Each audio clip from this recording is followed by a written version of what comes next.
how do you know your steps in a project? Okay.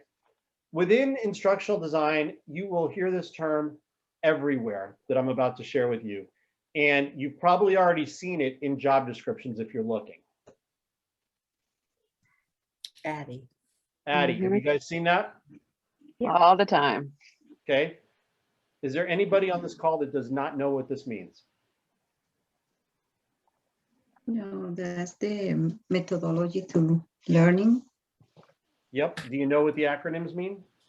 Analyze. It's No,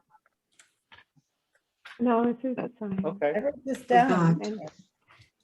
Assessment, design, develop, implement, Analyze. evaluate. Yeah. So you're going to analyze the problem, right? You're going to work with your SMEs and you're going to figure out what the problem is that you're trying to address.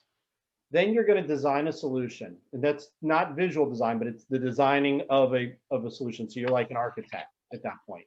You're figuring out the strategies that you need to employ, that sort of thing.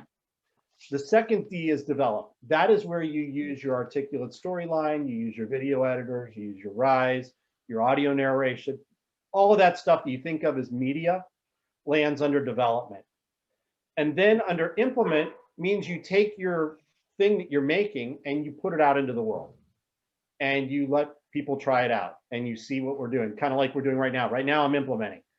Okay. After we're done with this, we will evaluate. And we'll evaluate whether it was good, it was bad, what needed to be fixed, what didn't need to be fixed.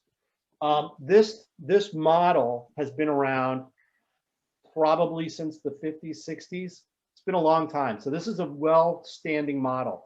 The challenge that this model has is it's what you might call waterfall, okay? In the software world, a waterfall means it starts at the beginning and it ends at the end. And you can't go back, right? You can't go back up the waterfall when you're halfway down. That has proven to not be the best approach in this world. There's an iteration that happens. So you still do these steps, but a lot of times that analyze, design, develop, you go back to design and you develop again and you go back to design. You know what I'm saying? Don't always take this as a front to end process. You'll see it called SAM. From another company that's over in Tampa, Allen Interactions, they created a term called SAM. Successive approximation model. There you go. Yep. And basically all that is it adds iteration to this.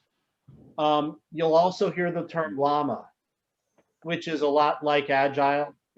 Agile is an iterative design, but you still take this Addie model and you lay it onto agile, which is a software model where you run in sprints and things, and we can get into some of that later if you'd like. That's something that actually was not on the agenda, is project management. But I know some of you guys mentioned project management, so we can hit some of that later. But that's what Addie is, and you'll probably hear this term a lot. So I would take this and I would either write it down, commit it to memory,